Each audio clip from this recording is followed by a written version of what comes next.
Déjeme comentarle lo siguiente, en otros temas, una muestra de la gastronomía, cultura y artesanía de varios estados de la República se concentra en la delegación Venustiano Carranza. Alberto Álvarez nos tiene los detalles.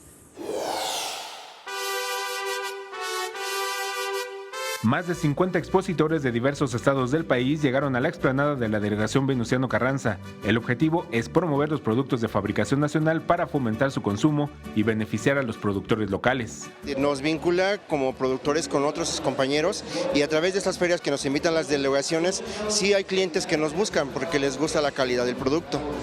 La feria termina este domingo, por lo que aún hay tiempo de poder acercarse y conocer la oferta disponible en la explanada delegacional. En este espacio encontrará productos selectos de la amplia variedad gastronómica del país, joyería, bebidas, destilados y productos gourmet de estados como Veracruz, Chiapas, Guerrero, Oaxaca, Jalisco, Sonora y del Estado de México. Todo a precios accesibles, ya que es una venta directa del productor al consumidor sin intermediarios. Somos 100% mexicanos, fabricantes. Estamos aquí